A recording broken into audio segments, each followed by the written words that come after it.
بسم الله الرحمن الرحيم. اللهم ارزقنا حظ الدنيا ونعيم الآخرة يا رب العالمين. انتوا هتاكلوا ايه النهارده؟ هناكل كوارع. طب هنجيب مكنة جديدة، مكنة حلاقة عادية خالص. اي حلاقة، اي مكنة حلاقة متوفرة عندك وبس تكون جديدة بالكيس بتاعها. هننزل طبعا ونشيل اي زوايد شعر في الكارع بتاعنا، وعشان ناكل احلى كوارع وميبقاش فيها اي زيادة تضايقنا واحنا بناكل. هنا نزلنا على الكوارع بتاعتنا وكلها ومشينا بالمكنة دي على الجلد كله، عشان ما يبقاش فيها اي شعر او اي حاجة، لان فعلا بيبقى الزوايد دي يعني مش محب. بصوا بقى، شوف الشعر اللي طالع منها كمان. الطريقة دي سهلة وجميلة واحلى من انت تشغليها على البوتاجاز كمان، مع انها كانت جايه متنضفه، بس ده كان اخر التنظيف فيها. لكن لما انا لقيت فيها زوايد قلت ننضفها يعني بالطريقه اللي انتوا شايفينها دي، سهله وجميله، ولازم تكون المكنه جديده ونضيفه. هنا النقع بتاعنا حطينا ليمونه وطماطمايه وقشر برتقان وخل وملح وسنه سكر. هنا قطعنا اي تقطيعه بصل، كام بصله، 4 بصلات وتوم، وقطعنا توم وطماطم وهنحط جزر وننزل بالبهارات بتاعتنا. مش هنحط ملح في الاول لان احنا هنسويها في حله. لو هتسويها في حله ضغط حط الملح بتاعك عادي، لو مش هتسويها في حله في حله ضغط وفي حله عاديه زي دي هتحطيها من غير ملح. هنا نزلنا بالكوارع بتاعتنا بعد ما نضفناها، وهننزل بالتتبيله بتاعتها وهنديها تشويحه. شموا بقى الريحه جايبه اخر الشارع واحنا صايمين والموضوع مقلق بصراحه. هنا خلاص تبلناه اهو، وخلينا كل التتبيلة غلفنا الكوارع بالتتبيلة بتاعتنا، وهنسيبها تتشوح براحتها. تتشوح بقى وتبتدي تاخد لون وتنزل المية بتاعتها، ننزل بالمية بتاعتنا. لو انتي عاوزة تشوحيها بس كده وتسويها في التشويحة بتاعتها، سيبيها وهدي عليها النار، بس تعلقي عليها من بدري. طبعا هتاخد لها بتاع 5 ساعات، لان هتهدي عليها طبعا، وما تعليش النار قوي عليها عشان مش ما تشدش منك ومش هتستوي منك. لو انت عايزه تسويها في التشويحه بس، كل شويه زودي لها شويه ميه لما تشوفها ان هي نشفت، وكده تتسوى في التشويحه. لو انت عايزه لها شوربه زي ما احنا هنعملها النهارده، زوديها ميه عادي من الحنفيه، وهتاخدي احلى شوربه بالتتبيله بتاعتنا دي وبالتشويحه اللي انتوا شايفينها قدامكم دي. هنا خدت لون اهي واتشوحت، وهننزل بالميه بتاعتنا عشان نعمل احلى شوربه. هنعمل شوربه ليه بقى؟ عشان طبعا هنشربها، وهنعمل فته. كوارع يعني فته، وفته يعني كوارع. اعملوها بالطريقة دي ومش هتندموا. وهنزل بجزراية، هقطع جزراية عادية تقطيع عادي خالص، وهنزل بيها مع الشوربة. هتخلي الشوربة صفرة وجميلة جدا. شوفوا بصوا التشويحة، اي تشويحة في اللحوم بالذات، وفي الفراخ والطيور بصراحة بتخليها جميلة جدا، والشوربة بتبقى دسمة وجميلة. هنا عشان هنا هنعمل الصلصة بتاعت الفتة بتاعتنا.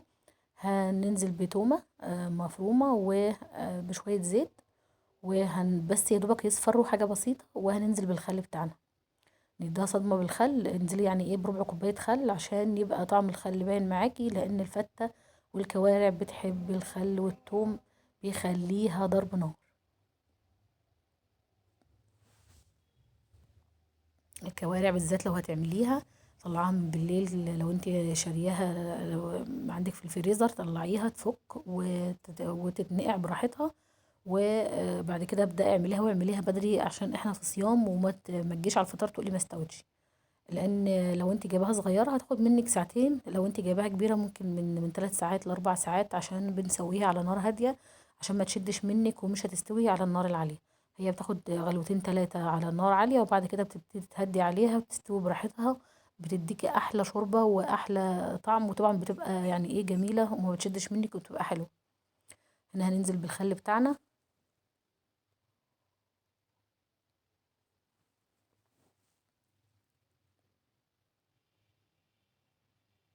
هنا كانت البصلة يعني بتاخد يعني لون بسيط خالص، لو باين في الكاميرا، بس هو باين اللون بسيط خالص. بنزل بالخل بتاعي. ما تحاولوش تحرقوا البصل يا جماعة في أي أكل. الأكلة الوحيدة اللي بيتحرق فيها البصل الرز البني أو الرز الصيادية بتاع السمك. هنا هنزل بالخل بتاعي اهو.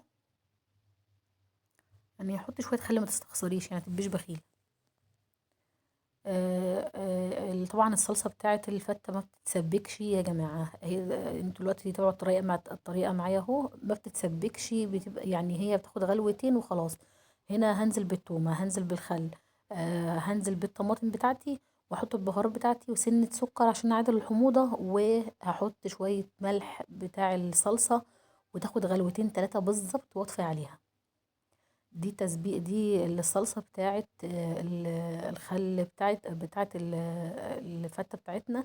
بتبقى خفيفة وبتبقى جميلة وكل روايح فيها، لانك طبعا ضايفة خل وضايفة توم وضايفة البهارات بتاعتك، مش محتاجة تسبيك خالص، ما بتتسبكش.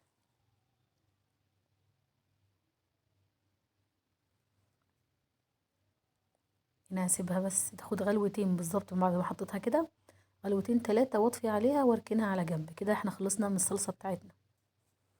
ما تنسيش رشة سكر ورشة ملح عشان نعادل الحموضة، لان فيها خل عشان ما تبقاش حاضة قوي عليكم وما توجعش المعدة وكده. عايزة تحطي فيها مكعب ماجي مش مشكلة، الناس اللي بتحب مرقة الدجاج يعني بيحبوه ماشي حطوه. طب هنا هنعمل الرز بتاعنا. هننزل بحتة زبدة وشوية زيت. طبعا الزبدة في الرز الابيض والرز بشعرية بتخلي الرز بشعرية والرز الابيض حاجة كده يعني فاخر من الاخر. طب هنا هنعمل ايه بعد ما الزيت بتاعنا والسمنة ساحوا؟ هننزل بالرز بتاعنا ونديهم تقلبتين 3 ببعض كده، وننزل بالمية بتاعتنا، وننزل بالملح ورشة فلفل اسمر ونغطي عليهم، ياخدوا برضو غلوتين، يبدأوا يتشربوا، ونهدي عليهم خالص ونسيبهم مع نفسهم يستووا. طبعا الرز بتاعنا ده بلدي، مش هنملى الحله لاخرها ميه، لا طبعا انت بتغطيه مقدار يعني عقله بس، يا دوبك بس تغطيه وزياده سنه بسيطه، خلاص كده الرز بتاعك يستوي ويبقى زي العسل. عايزه تنقعيه برضو، عايزه تنقعيه قبليها براحتك. انا هنا كنت غسلاه، غسلاه بس ما نقعتوش. في انواع رز تانية ما بتستويش على طول، ده يفضل ان انت تنقعيه احسن قبل ما تعملي الرز، عشان ما يطلعش معاكي معجن او يطلع معاكي حبه مستويه حبه لا. لو انت شايفه ان الرز بتاعك مش بيستوي على طول، من النوع اللي مش بيستوي على طول، انقعيه. ما تخافيش من الفلفل الاسمر اللي نزلنا بيه دوت، هو بيديه بس طعم، هو مش هيغير طعم الرز ولا حاجه، وهيبقى ابيض زي ما انتوا هتشوفوا دلوقتي. هنا طبعا يعني ما جبناش عيش مفقع ولا جبنه رقاق ولا حاجه، فاستعملنا العيش البلدي العادي بتاع الفرن. فانا قلت عشان ما يبهدلش الزيت بتاعي، نزلت بيه سليم وهسيبه يتصفى خالص براحته، وبعد كده اكسره واحطه في الصينيه بتاعه الفته بتاعتنا. شفتوا بقى الشوربه بتاعه الجزرايه مخليه لون الشوربه عظمه، خليها جميله جدا. كوارع هي كانت قربت تستوي، وطبعا هي قربت تستوي انزل بالملح بتاعي. هتسويها في حلة ضغط.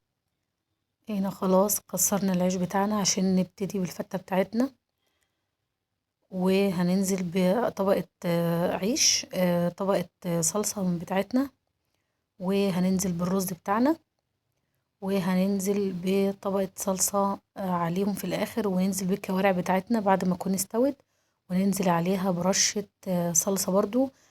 في طبعا طرق كتير للفتة لعمايل الكوارع، بس دي الطريقة دي احنا بنحبها، مش بنحبها متحمرة، وبنحبها طواجن، بس دي طريقة من الطرق يعني، وان شاء الله نفيدكم بطريقة تانية بإذن الله. وهنا حطيت طبقة عيش وطبقة رز، طبقة صلصة وطبقة رز، وبعد كده طبقة صلصة، وبعد كده هنزل بالكوارع بتاعتي وهحط عليهم اخر حبة صلصة، وهنشوف الشوربة بتاعتنا دلوقتي عسل عسل عسل.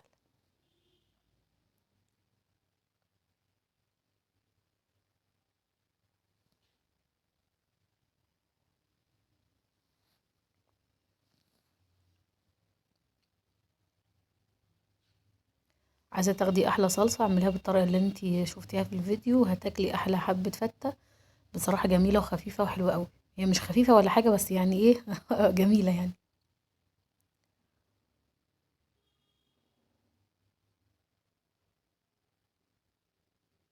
احنا بنوريكم العيش تحت اهوت والرز. الفتة سهلة جدا مبتاخدش وقت معاكي واكلة برضو حلوة وبرضو مبتاخدش وقت. الكوارع اهم حاجة فيها التنظيف والنقع بتاعها، هتاكلي احلى حاجة. هي عبارة عن سلق بس. هنا كانت الاكل بتاعنا كان جاهز، ويا رب تكونوا استفدتوا النهاردة مننا حتى لو بمعلومة بسيطة. ومتنسوناش باللايك والاشتراك في القناة. والسلام عليكم ورحمة الله وبركاته.